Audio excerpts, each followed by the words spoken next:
My name is Bukata Hayes. I'm the executive director of the Greater Mankato Diversity Council here in Mankato, Minnesota.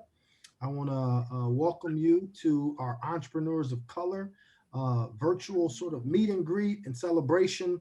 When we had started planning for this, Yvonne knows and Emmanuel knows, we were planning to be in person, have a mask and socially distanced sort of event so we could be in relationship. We believe that's important and critical, in particular when you're doing the work around community building, but also when you're doing the work around business creation and enterprise development. So our building that we are in, shared spaces, is being sanitized as we see surges in COVID, and so we have to do this virtually. So we're going to carry over some of that kind of virtual meet and greet here to this virtual space. So with that, this is part of the Global Entrepreneurship Week that is happening here in Mankato. And Yvonne, if you wanted to talk a little bit about Global Entrepreneurship Week and what its purpose is, we love to hear more. Thanks. Global Entrepreneurship Week is a celebration of entrepreneurs like many of you. And we've got events going on all week. This is only the second event, so there's lots more coming up. Tomorrow, there's going to be a 1 million cups third anniversary celebration. There's going to be an event where you can learn how to advance and grow your business with other people's money that Region 9 is putting on. I love that one.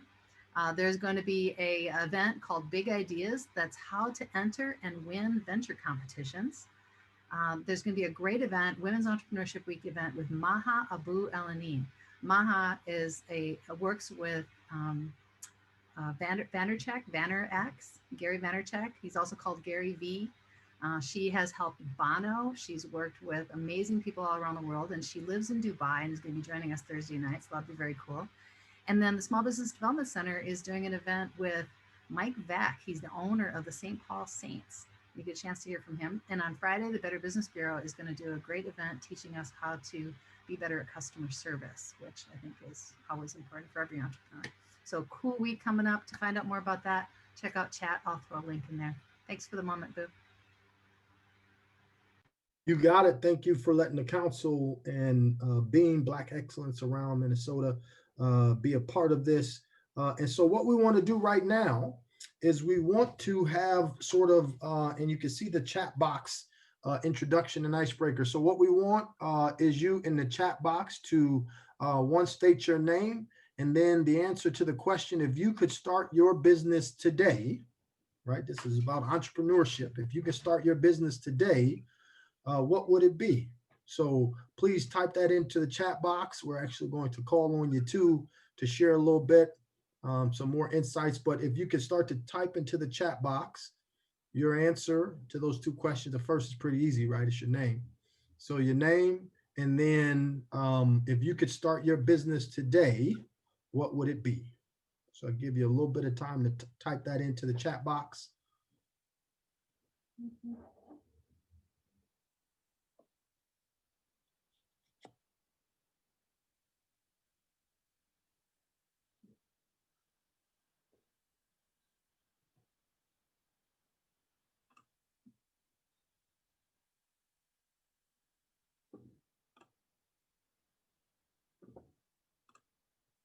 Again, type it into the chat box. All right, so from Cassie, Farm Animal Sanctuary. Very good. Yvonne says, an accessibility consulting for websites, helping make them more usable by all. Corey says, if I could start my own business today, I would start my own marketing and event consulting firm, primarily working with charities. Skylar, uh, Shamgar Fitness, Christ-centered personal training service. Ryan Vesey, a direct hire only recruiting firm. Brady, a burger restaurant. Aline, financial advisor, consultant. Spencer says it would be around renewable energy, installation of solar panel roofing, charging stations for electric cars. I believe it's Manav or Manav. I apologize. Consider starting two businesses. All right. So I'm gonna let you Manav or Manev. I apologize if I said it incorrectly. Why don't you unmute yourself, and you ambitious with two businesses, man. So share a little bit with the group about those two businesses that you start. Oh, I appreciate you calling me out. I guess I am a little passionate about it. One would be the photography business that I was talking about in chat. I'm extremely passionate about it, and I'd like to do a bit of freelance photography work on the side.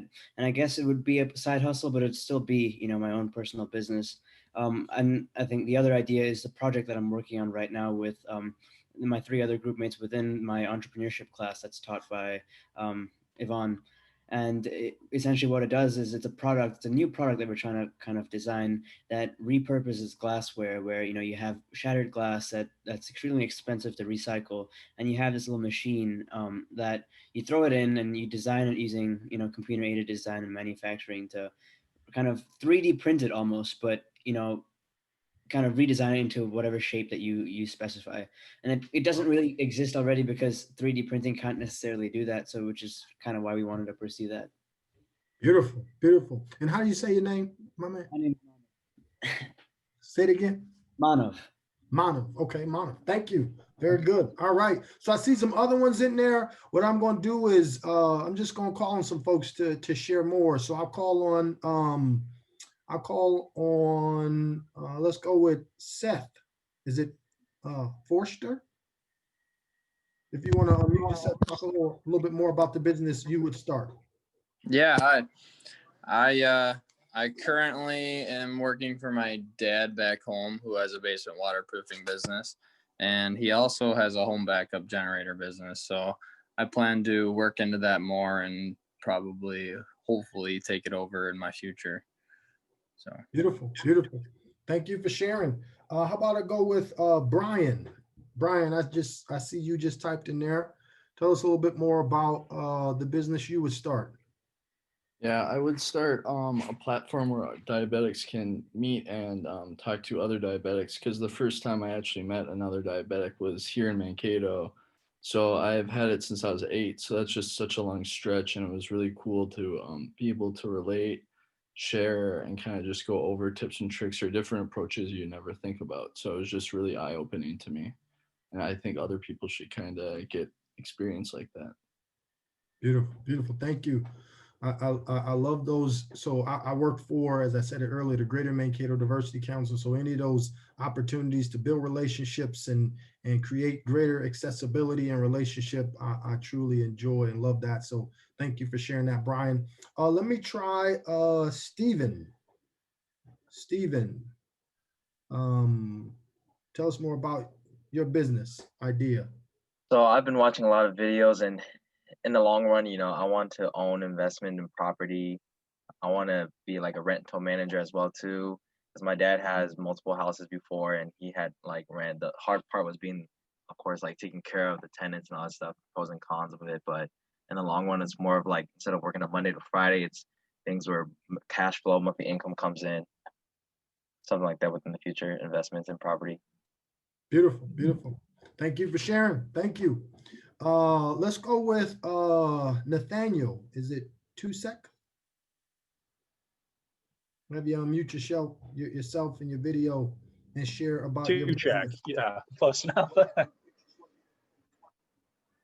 Yeah, go ahead and share more. So my idea, so with my idea, I think that veteran support within smaller communities like Mankato and other ones across the country is really poor, because we don't have like a VA facility with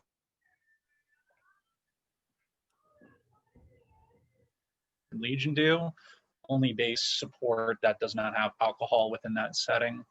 So opening a connection for more community via that way. Okay, okay. Thank you, thank you. And how do you say your last name? I'm sorry.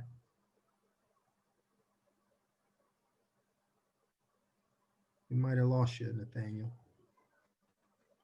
All right. So I see Emmanuel, share your business idea. So it's I wasn't expecting to get cold. So we have a product and a service. I actually in my room, I'm looking at the drone right now. I have a UAV that my partner and I designed for delivery, And so the delivery part is the service. The product is how you get the package, is what we call a Swift dock. So Swift dock is hopefully what would replace your mailbox as you know it. And that's where you then get your packages. So that's what communicates with a drone. It receives the packages, so you never have to have any form of contact with the drone. And so it's safe, it's green, it's fast, and it's basically last mile delivery. Okay, very good. Thank you. How about Cassie? Hi, sorry, I'm doing it on my phone tonight because I'm having computer issues. So I'm also in Yvonne's class, and I'm in a group with 3 other people. So my idea was a farm animal sanctuary. I kind of was inspired by the idea. There was a TV show on Animal Planet of a couple cousins coming up with a similar idea, taking in like neglected, abused farm animals. But what I wanted in farm sanctuary would be adding in, like, bringing in veterans and women and their families that have experienced domestic violence and kind of using it as a form of therapy. Beautiful, beautiful, great idea. Thank you. Let's go with Skylar. Hi, sorry. Yeah, so my idea is called Shamgar Fitness. It's actually something that we already started about a year ago. It's a personal training service that's centered around Christ. Everything we do is to try to help motivate people to become their best selves, their best warriors, as we call it, physically and spiritually. So we kind of compete where no one else does, in the fact that we're completely online. We're running pretty much only on social media, but we're filling a need and motivating people, especially in such a weird time, to go to the gym and to stay motivated in their walk with Christ and to just stay on the track to be a good person. So. Very good, very good. Thank you. And so, if I may ask, the name, how did the name come about? Yeah, so Shamgar is actually a character in the Bible. He's only mentioned once, but he killed 400 alone. 400 Philistines alone, completely by himself, just with the power of God. But he's only mentioned once, and we just thought that that was really powerful, that he's kind of overlooked, but with one man's strength. Judges 3, yeah, with one man's strength, he was able to completely do it himself. Very good, very good. Thank you, Skylar. Yeah. Let's go with, I saw somebody said a community kitchen. Who was that said a community kitchen? Oh, no, tell us more, Mo. Well, you know how much I love cooking. So the idea is to bring people together. I mean, not now, later on when things kind of slow down with the COVID, but bring people together, teach them how to cook, try to kind of help them explore other cuisines from all over the world. And that kind of brings people to thanks, Yvonne. Kind of brings people to together, number one. Help them kind of meet each other, know more about each other, and if somebody has like a project maybe to feed other people in the area, people who are poor, basically have a space for them to start an initiative like that. And it's not necessarily a business. It's going to be a shared community space for people to come use the kitchen. It will be basically financed by donors. So it's not necessarily a business, but I would call it a business in a way. So that's the idea behind it. Beautiful, beautiful. Thanks, man. Let me know. In the African American community, we talk about when plates are ready to be picked up. Let me know, right? I mean, like, save me some food too, So let me know when plates are ready to be picked up, man. I'll be there. You know what I mean? So, anybody else? I know that we have some folks who have not typed in there. I don't know how Yvonne, Professor Caribou does it in class, but usually with me, like, even if you don't volunteer, you could get called on. So I'm hoping everybody has a response, because I think we're gonna call on 2 more folks. who maybe have not typed in but are here. And so I'm going to call on is Madeline Crossed. Do you have a business idea that if you could start today, what would it be? Honestly, I don't know what. Hold on. What can I interject? I'm in a group chat with a student that's trying to get on, Yvonne, to the link, and it says that he can't. It's like waiting for the meeting to start or something. I don't know if it's on his end or if someone needs to let him into the meeting, but he can't get in. That's all I had to say. We'll follow up on chat. All right. Brady, man, like, how about let's hear about your idea too? How about that? Well, kind of undecided on what I want, but I love burgers. I like cooking burgers. I like eating them. So then I was a burger restaurant. I threw it out there. Nothing I've really looked into very far, but I mean, I would always be interested in that. Let's talk, Brady. I'm probably not as good as you, but. Thanks, Brady. So Madeline, are you still with us? Yes, sorry, my roommates were talking. That's okay. That's okay. What business idea? Well, for the one we're doing in class currently, we're doing a it was originally called like a quick glance fridge, but we kind of changed it to the innovation of like a fridge you can pull out on your drawer. So it's for like handicapped, disabled, elderly who live alone, just like that easy accessible fridge. And yeah, we've just kind of been looking into that and seeing some really cool things and branching off to that kind of idea. Okay, beautiful. Thank you. Thank you. So before we move on, anybody else who just absolutely wants to share their idea of the business they would start before we move in, what we're going to do is we're going to actually talk to some entrepreneurs right here in our community, in particular entrepreneurs of color. So we're going to hear from Chris Parker. He's going to tell us about the business that he started, what he's doing. We're also going to hear the gentleman I called on regarding the community kitchen, Mohammed Al Sadiq. He actually works for the Small Business Development Center as a business consultant. So he's going to talk about some do's and don'ts and some of the things that he's experienced. And then we're going to, I'm going to play a quick video. Some of you may have seen it before. It's called Entrepreneur by Pharrell and Jay-Z, and kind of walks through like really the power of entrepreneurship, right? And how it, in particular within the Black community, has been used as a way to change community, to really increase opportunity and access, and to help bring forth things that the community needed. Like each of you are part of communities that that have unique needs. So I think about Skylar's example of Shamgar, right? Those are unique needs that you understand within your community, the circle of folks you are connected to. And so what are those business ideas? What are those services that we know are needed within those communities and within our communities that we can help bring to fruition? And so we'll talk about that as well, have some Q&A with our entrepreneurs and our business consultants. So with that, I want to give the floor to Chris Parker.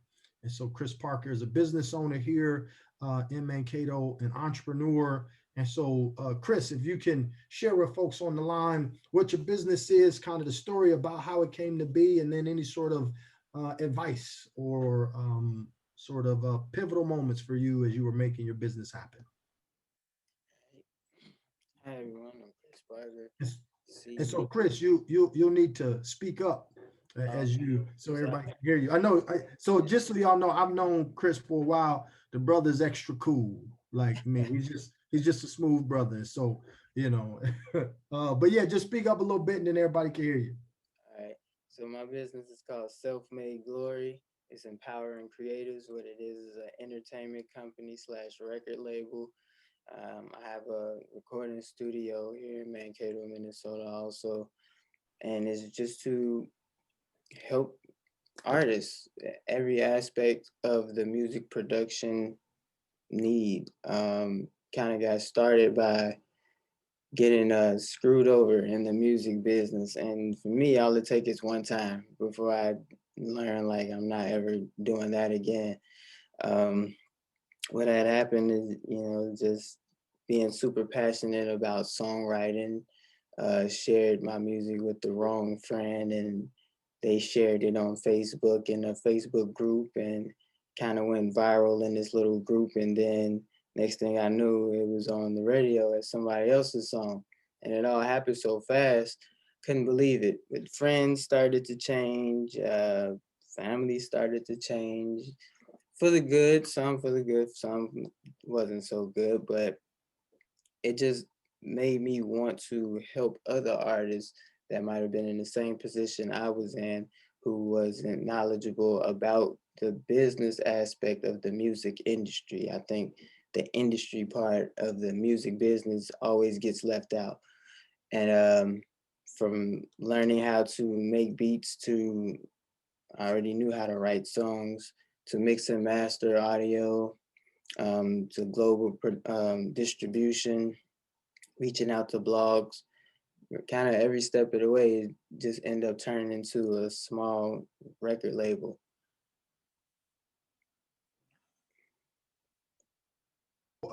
So share with folks kind of how long that process has been. When did Self-Made Glory, as far as the studio, get established and the physical location and some of the things that went into that? Because you had a physical location here in Mankato. So kind of share the process and the story around that too. So I think the hardest part to starting this business is starting. You just have to take that risk. I was trying to be very thorough about my approach, making sure I covered all the ground, did everything correctly, and I found myself not in business as soon as I wanted to be in business. So it started in 2014 once that situation happened. Kind of from there, it's just everything has been trial and error. I didn't have the guidance, someone over my shoulders telling me you need an EIN number or you need to start a LLC or anything like that. It was thankfully Google and YouTube. So just a lot of research and figured it out. Up until now, I have this recording studio here, 101 North 2nd Street, Mankato, Minnesota. Um, it's I look at it as a blessing. It's a gift and a curse. Like it's just amazing. I amaze myself of what I've accomplished. I know other people are very proud of me because coming from where I come from, if I could say in the hood in Chicago, Illinois, you become a target once you start doing anything good for yourself. So to use music and have that get me out of that situation, brought me to Mankato, Minnesota. It's been good. Minnesota have nice people here. So I've been liking it. And actually the quietness and the peace and how calm it is, it allows me to focus more also too. So I didn't have as many distractions as I would have in Chicago here. I think that's very important too. Like I know we all have people telling you what you can't do and how hard something is, and no one's telling you, well, this is how to do it. So what Self-Made Glory is, and I wanted to continue being, is a bunch of creatives getting together, empowering each other, teaching musicians, models, social media influencers, any type of creative, how to, the process to getting things done. And I'm still learning myself. So we all learn together. Very good, very good. Hey, give folks the kind of social media, how they can find you. Give them the address again too, and then also if folks wanted to come down and to learn or to make a song, you know what I mean, those sorts of things. So tell them how to get in contact with you. And you can find me on all social platforms at Chris Parker SMG. SMG is short for Self Made Glory. My website is selfmadeglory.com. The address here is 101 North 2nd Street. We're in suite number 103. It's kind of downtown Mankato area. And I forget what else did you say? You know, if I wanted to come down, drop that beat and the vocals, you know, how would I do that? Yeah, just reach out, give us a call, or give us shoot us a message on any social media platform. We'll respond, and make your way down here and let's make some music. So I know that you got some opportunities coming up. I know me and you've talked about some things, but I know you got some plans in the future to kind of open some things up, make it more accessible for community. You want to share any of those sort of opportunities or even sort of thoughts that you have is about how to have folks know more about your studio and opportunities that you might have coming up. So what I would love to do is have like a cipher going on, just the Mankato cipher. We really don't have to stay Mankato. But So Chris, explain what a cipher is for folks who may not know. so a cipher is it's like a gathering of people just spitting some bars over a beat. Whether you rap or sing, whatever it is, your music talent is, even poetry if you can do that. But it's a collaboration project on one track. And just getting the community together for that, but also putting it out or distributing it as a real song.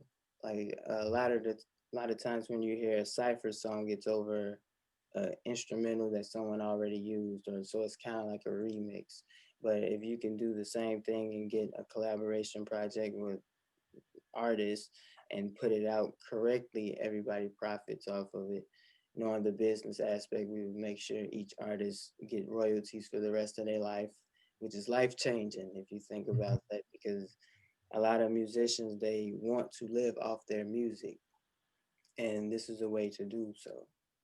Not just the cipher, but we teach the artists how to get to that level in their career. Um, that's just one of the opportunities. I'll probably brainstorm and think of something else, not all coming to me right now, but hopefully we have a lot of stuff in the works. Podcast maybe coming soon.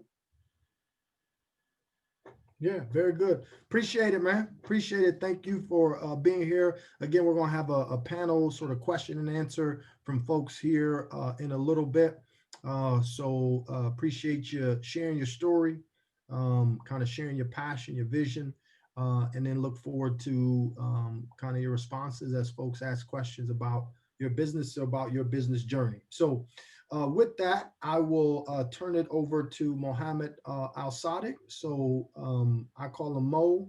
Me and Yvonne call him Mo. So after this, you'll be able to call him Mo too, because we all family now, right? So so Mo has worked at the SBDC for a while as a business consultant. I've worked with many folks looking to start businesses. And so wanted to give Mo an opportunity to talk about sort of those do's and don'ts, some of the stories that he's collected over his time at the SBDC that would prove beneficial for us tonight. So, Mo. Well, thanks, Boo, for that for this opportunity, and thanks to Yvonne as well for being a co-host. Good evening, everybody. Um, as Bukata said, my name is Mohammed Al Sadiq, and I go by Mo mainly. Been in Mankato for about 24 years now. Graduate from MSU, and I like to dabble in a lot of things. But I've been a consultant for about 8-9 years now. Worked with a lot of people in the community, uh, um, from small businesses to medium businesses, people who are just trying to find a way to follow their passion and start their own thing.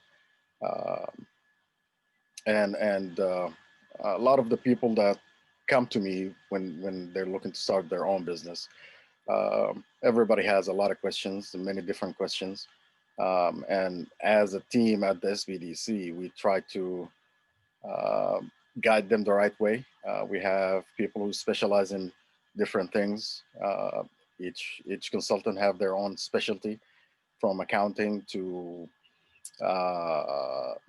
human resources to writing a business plan to networking to website development. So whatever you're looking for, we have it. Um, I I meet a lot of people who are hesitant about starting their businesses, but yet committed to start their businesses. And the main question is always, um, what are the risks when it comes to starting a business? Um, you know, with every business startup, there's always a risk.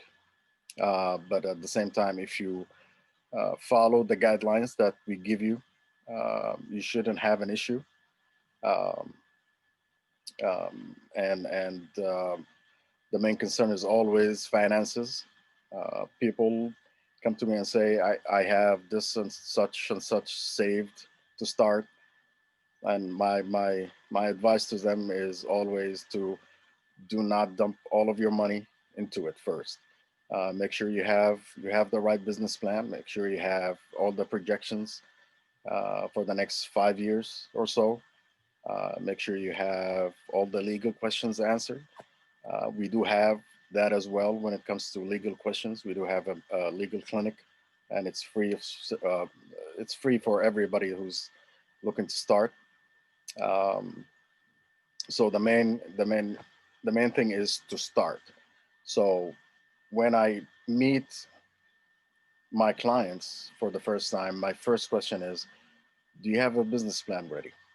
If not, um, I do send them or give them kind of samples of business plans to help them see their vision on paper in front of them. We all have those ideas in our heads. We're always looking, we have these great ideas that we want to start. Um, we can see it in our heads. It helps better to actually see it on paper because that way you're covering all of the points that are concerning to you.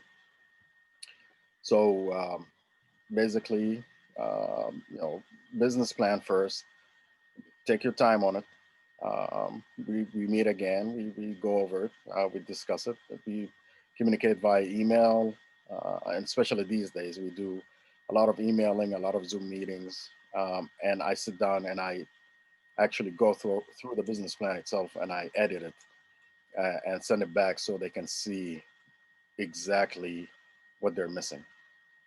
And we go back and forth when it comes to putting projections for their business. Basically, uh, they that we have the tools to actually help just by punching in the numbers to see projections for the next 5 years. That will help them to see if the business is going to be successful or not. If there are changes that we need to make, we go ahead and do that. Um, if they have questions about, let's say, um, accounting, we do have the consultants that specialize in accounting that will come in and do so and help them put the finances together. All of this is free of service, free of charge. At the SBDC, we do not charge anybody a single penny when it comes to that. You sign up, you get assigned a consultant, and we spend the time with you to go over everything, and all of that is free. So if you do decide to start a business, or if you just want to dabble, basically, you want to share your thoughts, help uh, find somebody to help you put that vision together in front of you on paper. You don't have to start. You just need to put it on paper so you can see where it's going to take you. We do that. So um, the main concern with everybody is um, a lot of people ask, okay, am I going to see revenue um, next year after I start? It depends on the business, really. It depends on how much you put in it. Um, but I tell people don't rush anything. When it comes to businesses, you need to take your time when it comes to that. You might not see revenue in the next 2, 3 years, but after that, after you've paid off, let's say you took a loan or spent your savings on the business, um, you don't expect to see that right away. Some businesses are unique. You might start to see revenue right away. Some are not. Some might take time. It's scary, I understand, but it does it does take some time to see that. It's just a matter of you being passionate about it, uh, taking precautions, making sure that you're following all the steps when it comes to it, making sure that you're covering all of the points that we lay down for you. Um, and I don't see why anybody cannot succeed.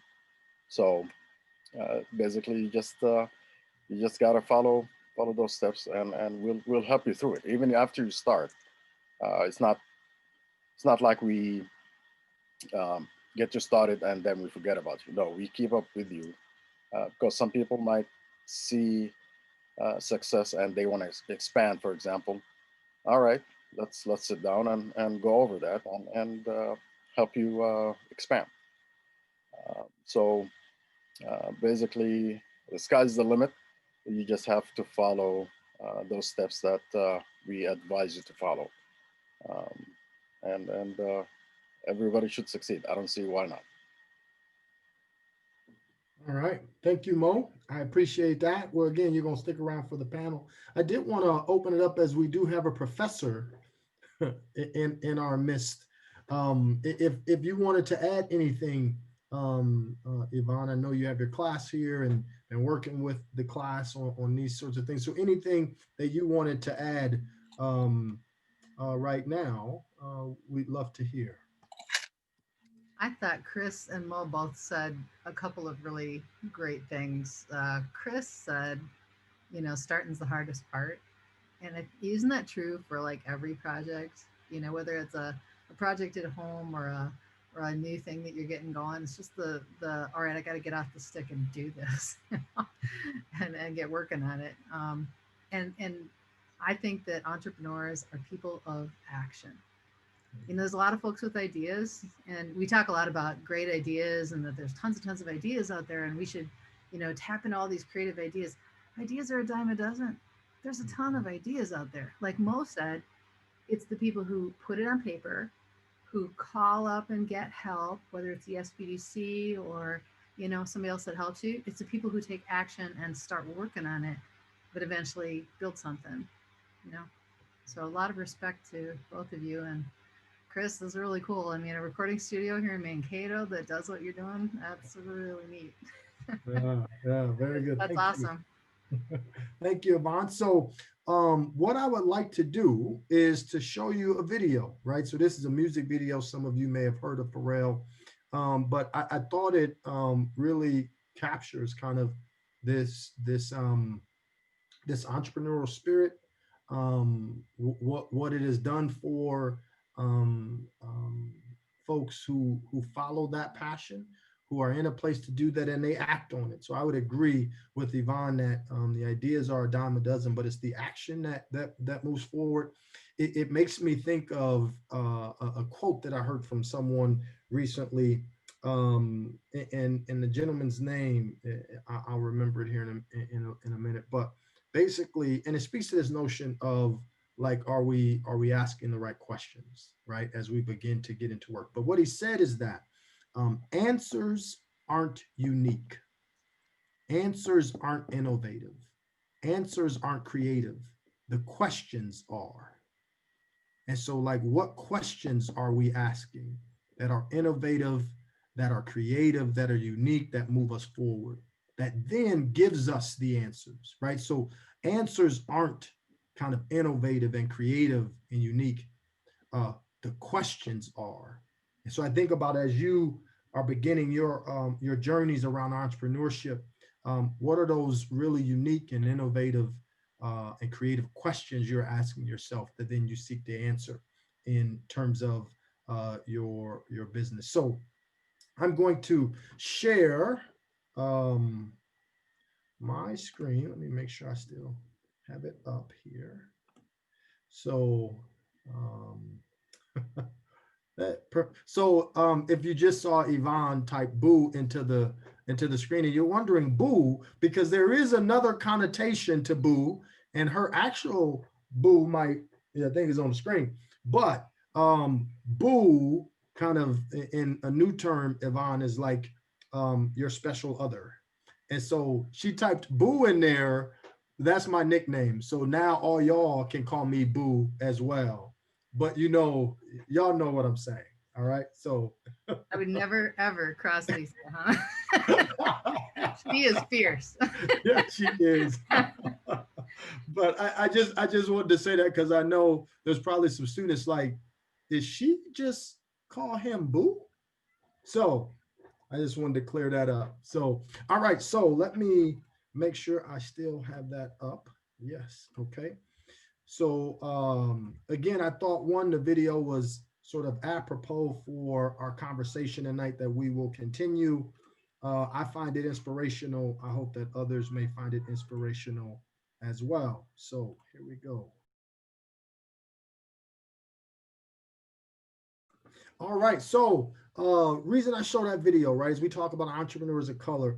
The one thing I wanted to, and I said it earlier, and that is in particular for entrepreneurs of color, and this could be applied to many other areas too, in terms of, again, you're looking most times to solve a disparity or issue within your own community, right? You're looking to address a need within your own community.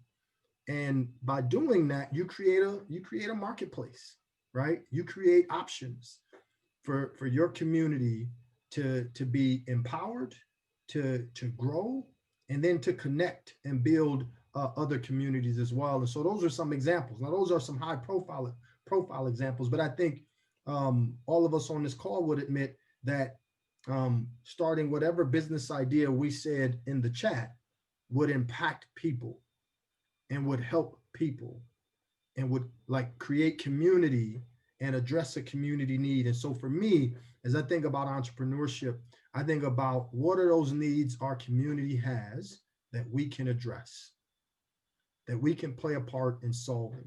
And so I think for me, I wanted to show that to you. I know it talks about the Black community. And so as a Black man, it speaks to the ways in which we can create solutions for our own community. But I want you to think about whatever community or circle of friends or network that you belong to, and what are the questions within that network that you can help to answer through entrepreneurship. And that's really what I believe, in particular in communities of color, because if you can solve that issue or challenge within your own community, in particular for communities of color, you often also then need, and you could be addressing another challenge within mainstream community or predominantly white communities. Because for the most part, entrepreneurs of color have to also appeal outside of their community. This solution has to work outside of their community for them to be as viable as possible. And so wanted to share that as we open the floor. What we're going to do is we'll open it up to the room. Have any questions about to the panelists, both Chris, Mohammed. I put myself on there as well, just from the organization that I run, the Greater Mankato Diversity Council, but also recently authored a book and started a consulting company around race and community dialogue and processes around addressing race and racism within communities. And then also, again, we have Professor Caribou on the line too. So if she would be able to answer any of those questions as well. So any questions for our panelists? Again, Chris Parker, Self-Made Glory, Muhammad Al-Sadiq with the SBDC, myself, and I'm gonna put your professor on the panel as well. But any questions that you would have for any of us regarding entrepreneurship, our business, their business, any sort of lessons learned, any of that. So I'll open it up to any folks who have questions. You can put the questions in the chat, or you can simply unmute yourself and ask us that question.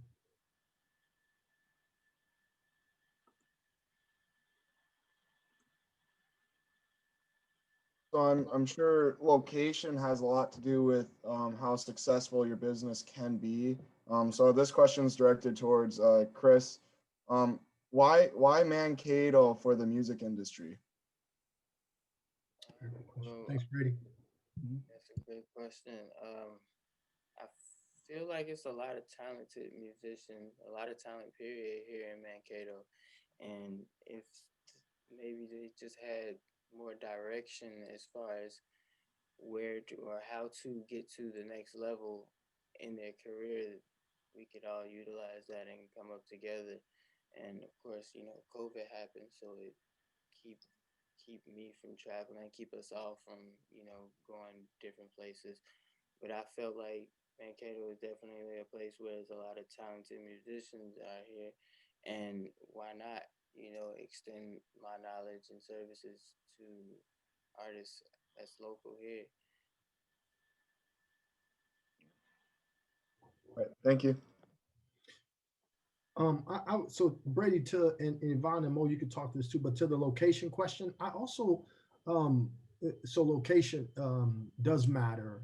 I do think too, Mankato is, in terms of internet, really close to every place else. But in terms of like travel, I mean, the Twin Cities is a kind of epicenter for music, right? I mean, like one of the all-time greats, right? And some of the all-time great producers are up there as well. And so I think like Mankato, you know, so I don't know if anybody's from Kansas, so don't take this the wrong way, but it is not like I forget where Dorothy from the Wizard of Oz was trying to get to, but it's not like that, right? Like it's not that far away from a vibrant epicenter of kind of music and connection. And so I think Mankato actually, and I think for us who've been in Mankato for a while, see Mankato as like this burgeoning sort of community that could be the next, right? In terms of some of those ideas around entrepreneurship. Maybe it's music, maybe it's culinary, maybe it's fitness, maybe it's tech. But I think Mankato was primed to be a next sort of location where folks are looking to come to and be a part of. So anybody else from the Just panel? just to remind everybody, and Boo and Yvonne can attest to this. Mankato was named one of the best places to start a small business. Yes. I think it was 2 years ago, I believe, or last year. I can't remember, but it was actually named one of the best cities to start a small business, and Mankato does offer a lot of support for small startups when it comes to that. Best cities in all of America. Yeah. Oh, Yeah, so Mo, so I was gonna say, and Ryan, I see Ryan Vesey from GMG, but I thought, I mean, we were in a top 5 or rated by Forbes as one of the best small cities in America to start a business. I don't know, Ryan, if you have that kind of direct sort of citation or quote for that or source for that information. I know exactly where it is, so in the next 5 minutes I can come back with it. Okay. Yeah. So yeah, to is it Joseph Thibodeau's question? Yes, one of the best small cities in all of America to start a business, and there's a number of factors that go into that. But Forbes magazine kind of recognized Mankato in that sense. So one of the leading sort of business periodicals said Mankato, Minnesota. So yes, definitely Mankato as a community for that. So while Ryan's looking that up, anyone else? Any other questions? Oh, this is questions for any and all panelists. Let me see. What are your thoughts on the best way to combat complacency and to keep pursuing business growth? So to the panel assembled, what are your thoughts on the best way to combat complacency and to keep pursuing business growth? And that's a question. Anybody want to address that? I think it's So- one way to be just to seek out new opportunities. Like just because I have a music business doesn't mean that I can't work with someone else in their business. And together I can utilize my music knowledge with their business and make something new come out of it. That's one way I've always dealt with it. Or like if you just get bored or feel like what's going to be my next thing, and just reach out. The hardest part is starting. So like if you have an idea, just start that, and other people will come to you with ideas, and you just can't be afraid to tackle it, even if that has nothing to do with your own business. Something that I'm learning. Mo or Yvonne, any sort of thoughts about how to combat complacency?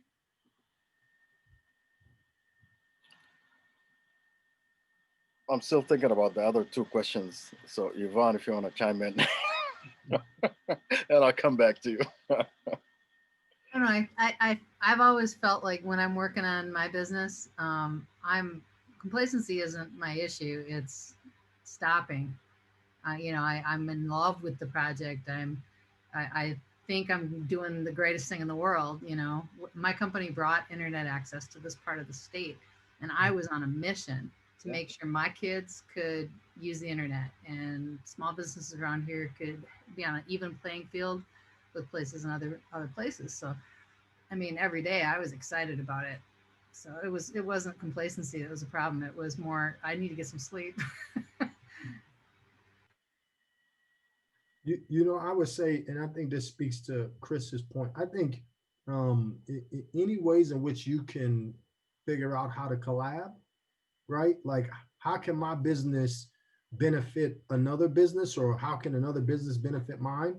I think should constantly be the question we're asking ourselves, right? So, like, there is a way that it could connect, right? And I think we just have to be constant at trying to figure that out. Like, how can my business, if you're thinking about Chris, how can my business connect with another business? And it could be around economics, it could be around medical and health. If we're talking about music therapy, it could be a whole host of ways, right, in which businesses can connect and grow. And so I would think that could be part of it, is what are those ways that I can connect with other businesses and we can both kind of build something mutually beneficial. So what I'd like to do is, we have another business owner here in Mankato that has joined us, Destiny Owens from Beam. And so I'd like to give Destiny a few minutes to kind of introduce herself and her business, and then we'll get back to answering the questions that we have in the chat. So Destiny, welcome. Thank you for joining us. And then if you want to introduce yourself, talk a little bit about your business, and then we'll get back to the questions that are in the chat. Perfect. Thank you so much. I do appreciate this opportunity, and I do apologize for coming in so late. Kind of like Yvonne, I am always working. So I was with the client and it ran a little longer than I thought. So like Bukata said, I am Destiny Owens. I am the owner of Beam, which stands for Black Excellence Around Minnesota. I have a business here in town where I am a racial and cultural diversity consultant. Boom, there it is, got it out. And I do public speaking engagements. I help plan events. I do trainings, whether it be one-on-one, individual, like one-on-one individual training, group training, business. I train for businesses. I do a myriad of things. So that's kind of what I do. And I'm always on the move. Yes, you are. So thank you for joining us. Actually, and just state how long you've been in Mankato and how long your business has been around. Oh, okay. So I've been in Mankato for about 27 years. And I know, right? You're welcome. I've been in Mankato for 27 years, and I started my business at the end of 2018, and I had my very first event in 2019. Bukata was actually at that event where I brought Black history to the public schools here in Mankato by having a Black History Month event at Franklin Elementary. Very good. Thank you. I do want to circle back to Ryan. Ryan, were you able to find that direct sort of source? Yep. So it was Forbes back in 2014. It's for best small communities, so that's less than 260,000. They did rank us number 3. They do shift around quite a bit, so we jumped up to 39th, and now or down to 39th. Now we're actually up to 13th. Or 16th. Chamber of Commerce lists us as number 1, or no, not as number 1, as number 13th. I just dropped off the 3 in my head. So I mean, there's multiple sources out there. Forbes being the most well known, and we're always in that top group, especially for communities of our size. So just want to thank you, Ryan, for that source. I just wanted to, and thank you, Mo, for saying that too, to kind of get us down that path around finding that source. Just because Mankato can be the place. So I don't want folks to think that they have to go someplace else kind of to create that business idea. One, and Mankato has been the spot for many businesses that have impacted the globe. So you think about Sleep Number. There was a business here that was creating the air-filled chambers inside those mattresses, right? If you think about Taylor Corporation and the many ways in which Taylor Corporation impacts the world, that's a local company, Mankato and North Mankato. If you think about, we have a consultant for a Japanese electronics company that came from an organization in North Mankato called Thin Film Technology. Thin Film Technology, and this particular consultant has worked with Apple and Microsoft and SpaceX and Tesla and many other folks as well in providing components to those businesses so that those businesses do what they do. Right. So the idea of how your business can connect globally, we have several examples here in Mankato that prove that true. So just wanted to say that again. So now we'll go to Kevin's question. Says, how has COVID affected your business specifically? And have you noticed fewer people pursuing their entrepreneurial ambitions because of COVID? So to the panel, Destiny, Chris, Mo, myself, and Yvonne, what is your response to Kevin's question? Well, let me start by talking about people who are pursuing their dreams, their businesses. At the beginning, there was a slowdown, to be honest with you, because everybody wasn't sure where we're going. Nobody was sure where we're going to end up. A lot of people were saving their money because honestly, the media, nobody had an idea about how to deal with this. But for the last, I want to say 3-4 months, actually, we've seen an increase in clients, people who are looking to start their own businesses, either because they were let go from their work, or they want to secure their future because, as I said, nobody's is sure about where we're going to end up next year. So I want to say there's as far as signups for services, it picked up in the last 4 months. So people are realizing that, okay, maybe it is the good time to start working on my dream. Maybe it's the right time to start, putting together my business so I can start and be my own boss.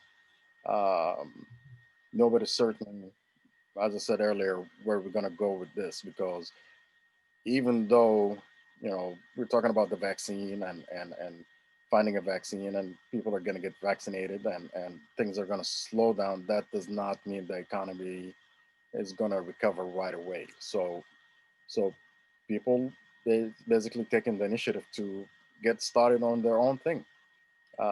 And I think it's a great thing, especially in a small community like this. There are a lot of opportunities to start, and the community stands behind a lot of the people that start their own businesses. So I want to say, yeah, it's been a positive thing in the last 4 months as far as small businesses and people who are looking to start. Very good. Destiny or Chris? Yeah. Yeah. So I would say, well, for me, I would say that my business picked up, but I think that it picked up because I had to be inventive and creative. So, of course, doing the work that I do, I usually do things in person. Like I said, I was doing a lot of work with some school districts in the Mankato area. And so the events that I was planning, I would have to go to these events and I would have community members who were non-white groups of people come to the events to be kind of like co-hosts and share their businesses and share their stories. And so I said, okay, how in the world am I going to do this? So I had to think outside of the box. My husband works in technology. And so I thought right away, I said, oh, okay, I got it. And once I got on the wheel, I did not stop or slow down.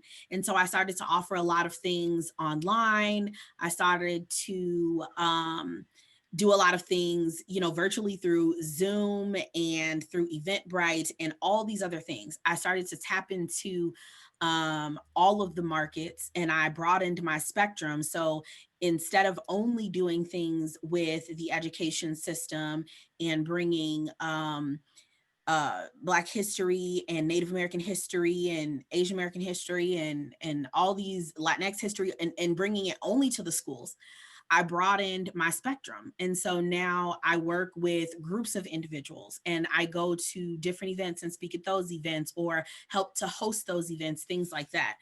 And so I would say for me, one of the things that I've been helping a lot of people with when they come to me and they kind of ask me what they should do, how they should do it, I tell them that right now is an okay time to start a business. And they ask me, well, in the middle of a pandemic, how am I supposed to do that? It depends on what your business is, right? Let's say you are a person who you're getting into fitness, okay? One of the easiest things to do in the world is offer a free fitness program. How do you do that and still make money? You offer that program through YouTube because YouTube will pay you if people have results. So your friends, you get your family to watch your videos and show their before and after results, whether it be a week or a month, or give testimonials, right? After a week or a week and a half of being on your program, what that was like. If these people care about you, if they love you, they support you, whether it be a friend or a family member, they're going to pour into your business. And so you post that all over and you become relevant on social media. Use all social media platforms, right? The real big one right now is TikTok. Use TikTok. I am not on TikTok to do the dances, okay? That is not happening. I'll leave that to my children. But I am on TikTok to promote something new that I have coming up because I am going to have a show every week where I talk about things that people actually want to talk about and hear about. People can write me messages, ask advice. I'm going to answer those questions, right? All these little things, right? I'm in the midst of writing a book. Like there's so many different things, so many different ways that you can streamline your business. It's all about tapping into what you already have on the inside of you and being creative so that even in the midst of a pandemic, you're not like, oh my God, how am I going to do this? What am I going to do? How am I going to do? And if you do have a business where you have to be in person, okay, make sure you have all the proper equipment for cleanliness, for, COVID guidelines and rules, all that kind of stuff, one person at a time if you can, but thinking outside of the box. So no, I didn't really see a drop in participation in my business or clients because I tapped into my own creativity. I was able to see an increase in that. And then making sure I had a good group, I found my people who I was able to network with. You got to find that and have a good networking group of people, because you can't have a business and do it by yourself, COVID or not. That's just not how it works. So yeah. Chris, anything to add before we move on to the next question? Yeah, surprisingly, my business been doing well as well. I think because of COVID and everyone being quarantined, most musicians, artists, they had more time to focus on their craft, write their songs, or maybe finish up old projects or whatever, and come to the studio and get them recorded. So it's been all good. Not to say like COVID is good, but from a financial standpoint, we didn't suffer any losses because of it. All right. So then, thank you. We'll go to another question we had from Spencer. Did any of you hit a low when you first started a business and thought it wasn't going to work? How did you overcome it? So we're about 7:10. And so if we can keep answers relatively concise and short, we can get to a few more questions as well. So so to all the panelists, did you hit a low? And then how did you overcome it? I can hop in here just real fast. Yes, I did. When I first started my business, I hit a low because the way that I was trying to do it. I was trying to work off of other people's visions and what I saw other people doing. I'm like, oh my gosh, that's so great. Why don't I jump in and I try to do this and I try to do that? So the way that I got out of it was taking a step back, and I wrote down why I'm getting into what I'm doing and what my vision is. And when I got back to the basics of what I wanted for my business and what I wanted to offer everyone, I was able to just take off. So that was how I did it. Beautiful. Chris? Yeah, I run into a low ever when I started my business. Oh heck yeah, I did. And it had to come at a time I was in a relationship. So my ex-girlfriend at the time, she was kind of the breadwinner of the house, and I still had like a music recording set up in the house. So I was just using my bedroom, decked out the closet to make it like the little vocal booth or whatever. But it worked, you know. But her finances was coming, 2 weeks, I guess consistent is where I'm getting at. And mine was more sporadic, I guess. There was times I made more than she did and times when she made more than I did. But because of the inconsistency of how much money I was making, we couldn't depend on that. So, of course, we had a lot of complications in the relationship because of that. And it did make me feel bad because like just as a man, it's like, oh man, I feel like I'm not helping my partner as much as I need to be. She was right in so many ways, but also I felt like she was wrong in so many ways also, because being an entrepreneur is it's a different type of understanding you have to have. Like maybe it's not working right now, but I mean, not to throw no shade at her. I have a studio, a business. I'm doing great, and she's still working that same job that she complained about for years. And not the tables turned, of course, but because of it, it was like I didn't let her version or understanding of what success meant to her inflect like affect me, because success to her was getting up, going to work every day, and bringing home that check every 2 weeks. And mine was starting a business, being my own boss, making my own hours and things like that. Thank you. I don't know, Yvonne, I know you're a professor now, but you did bring internet to the area. So any thoughts on that question? How'd you overcome it? No, I'm more curious about your story. You haven't talked about love and struggle very much either. Yeah, I wanted to quit 100 times. And there were many times when I thought we were out of business, where, oh my gosh, if I don't have this amount of money in these 3 days, I'm not going to make payroll.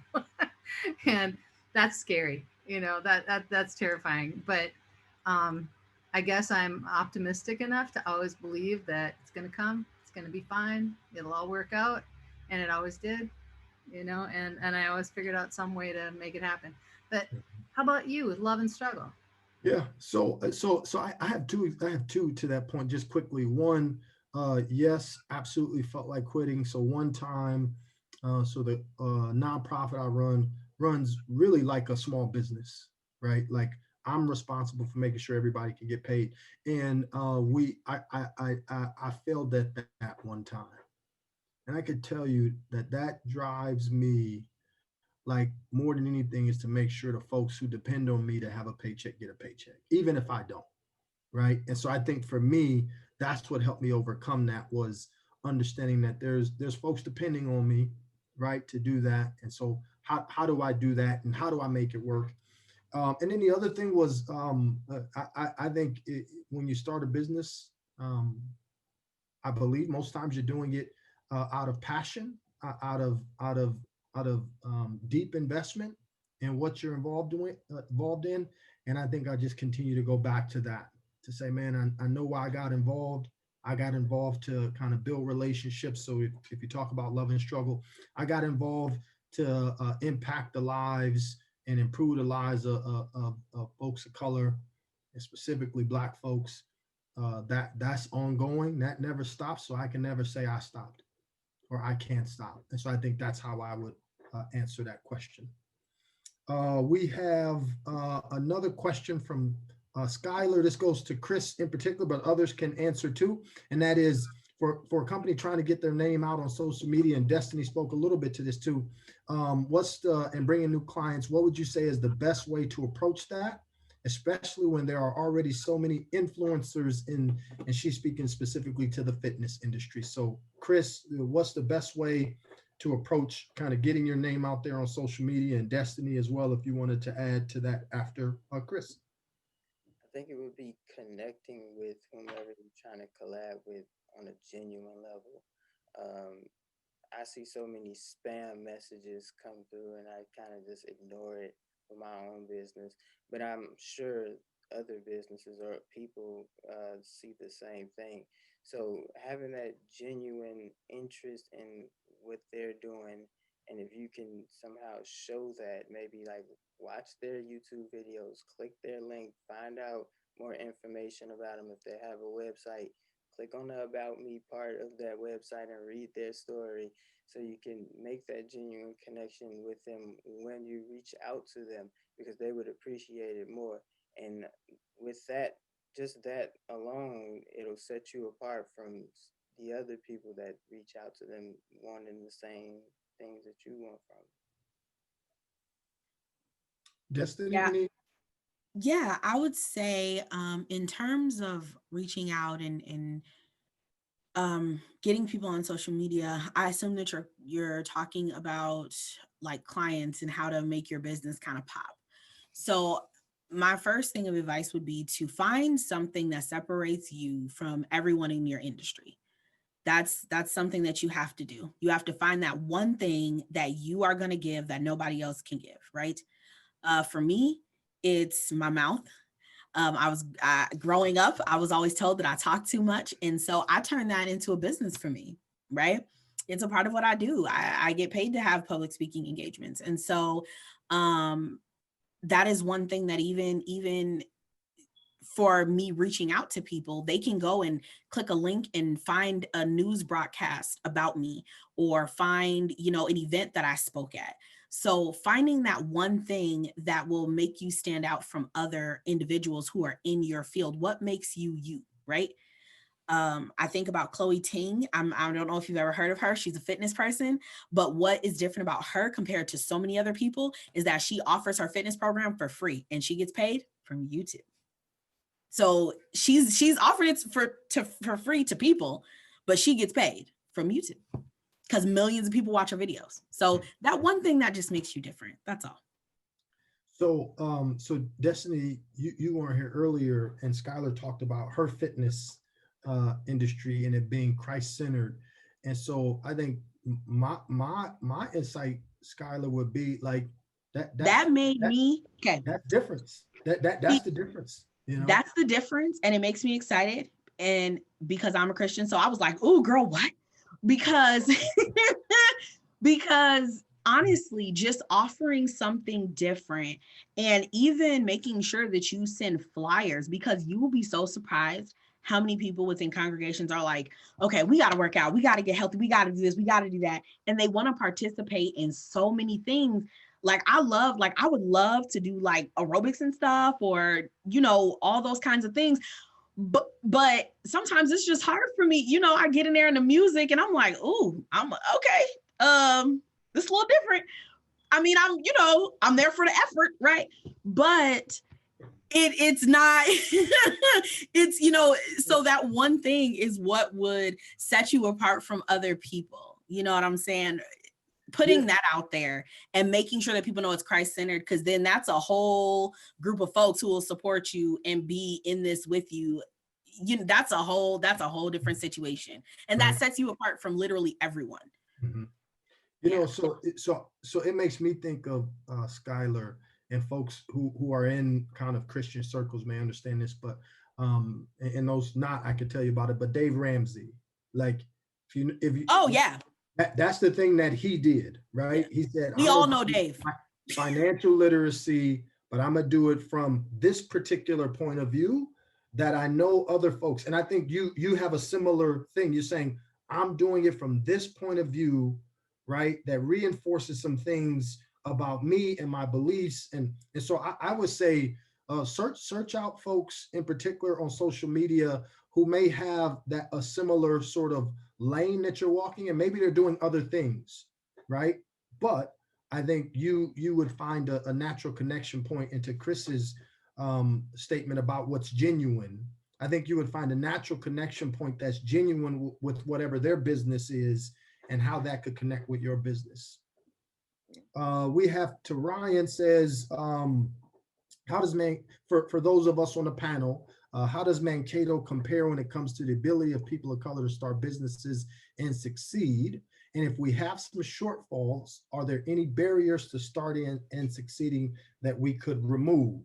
So for all of us on the panel, how does Mankato compare to other cities in terms of people of color starting businesses and succeeding?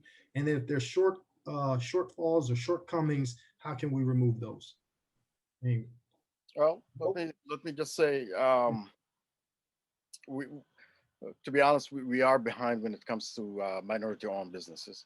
A lot of other communities are seeing an increase, I want to say, but when it comes to Mankato and the size of Mankato, we are behind, and we have to do something about it. One of the biggest barriers is finding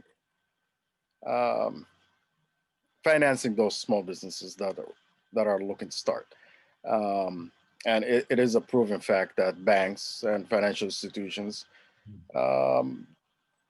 might not finance a minority-owned business or a startup, but if somebody else comes in with the same idea, they will be more than happy to finance them, and that's an issue that needs to be addressed.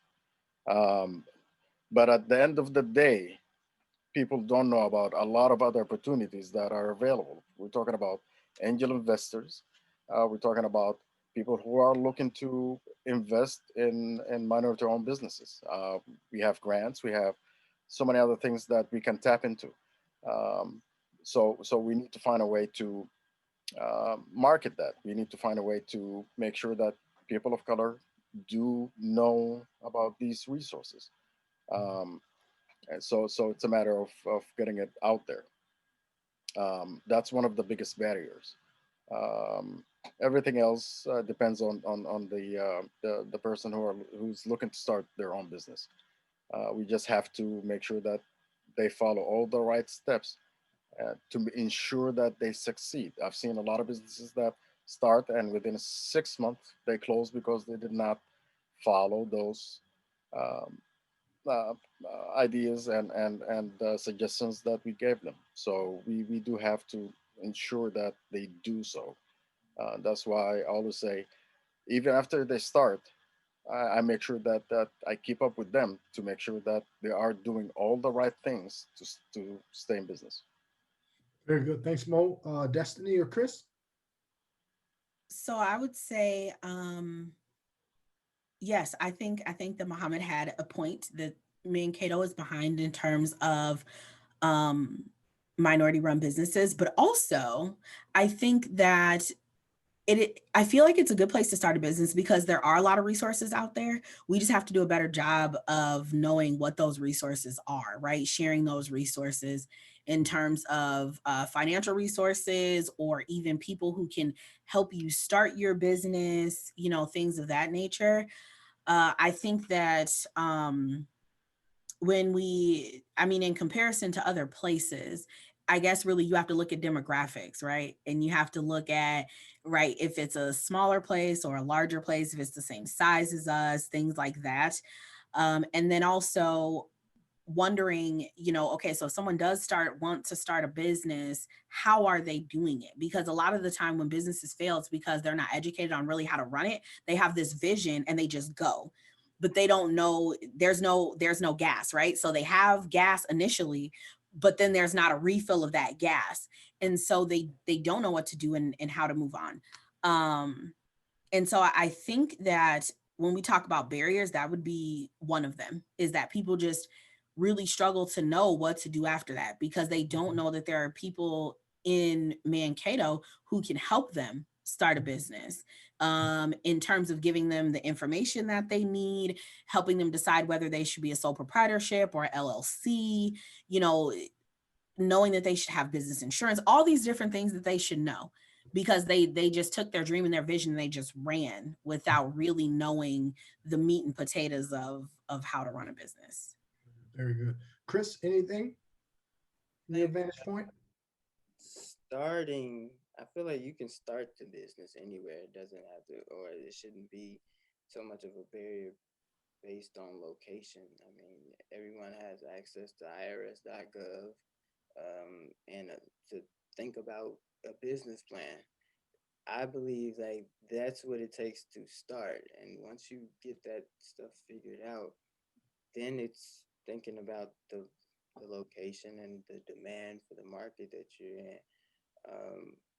But as far as being the barrier, the hugest barrier to me is always starting. Is just trying to push forward with that idea, or thinking like, oh, I don't have, or I need X amount of dollars to get started. And that's not really the case. You need that business plan, and you need to do your research as far as how to start a business. And there's links all over the web, and you can get started today. Mhm. So I'll just, from the work I do with the council, and just being, so I've been in Mankato for about 26 years. And so I think it's yeah, I mean, it has been historically a tough place. I think partially because Mankato is a smaller community, it can get pretty insular, right? So meaning, like, if you don't have the last name or the connection to the last name, then it makes it tough. And so then you multiply that and you compound that by being a person of color in community where you don't have that connection. And so I think part of it is, how do we build those connections to that within community? And then the other thing I think is to speak to Mo's point is, I do believe, and I think there's some documented cases in which folks had very similar business ideas and were first to market, and simply institutions didn't, in essence, pull a lever to fund that. And then someone white came to that same institution or entity, and the lever was pulled to start the business. So I think really coming to grips with that history. And so what I want to do is, we have about 3 or 4 minutes left. Time has gone past, it's about 7:30. So I do want the panelists, if you could type your information into the chat box so folks can copy and paste that to whatever document they want. They can capture that. I would like you to do that as we wrap up here. I want to thank Chris Parker, Self-Made Glory, for being here tonight. I want to thank Destiny Owens, Black Excellence Around Minnesota, for being here tonight. I want to thank Mohammed Al Sadiq, Small Business Development Consultant with the SBDC, for being here tonight. Yvonne, thank you for providing an opportunity to amplify voice of entrepreneurs of color here in Mankato. I do want to say, like, this work and part of some of those barriers, Ryan, we are trying to address. So we are starting a BIPOC business inventory. It's the real first steps of creating sort of this utilization kind of portal for businesses in Mankato to utilize BIPOC, which is Black, Indigenous, people of color, and also women-owned businesses, to make that more of in the forefront of folks' mind. And then we also are looking at what we will call racial equity incubators. So if there is issues around racial disparities, and that could be across any part of community. We're looking to connect people to that business idea of incubation, right? Resources, connections, people, sort of a pilot program. We're looking to duplicate that or replicate that with addressing racial disparities here in our community. And that can be around business, that could be around other areas as well. And so we would encourage you to be on the lookout for those coming in 2021. And so we'll make sure to circle back and provide that information. I also want to simply say, when you follow your passion, when you become an entrepreneur, when you take that kind of that plunge, I do want you to know it could take time, right? This idea of going viral in our society is what folks want to do, and most folks don't go viral. Viral is a moment after much work that happens, right? And so I do want you to understand that process, right? Is that there's a whole lot of work you're going to do outside of any sort of recognition or pats on the back, or outside the view of cameras and social media that will prepare you for a viral moment. But you got to do that work, right? And so I would say to all of you here, please continue to do that work. And then one day when I'm still in Mankato, but I'm retired, or maybe I won't be retired, I'll be able to see, and all of us on this call will be able to see your viral moment when it comes to entrepreneurial success. So thank you everybody for joining us tonight. I appreciate you. Have a great rest of your evening. And we look forward to connecting with you more in the future. Thank you, Yvonne, for providing this opportunity too.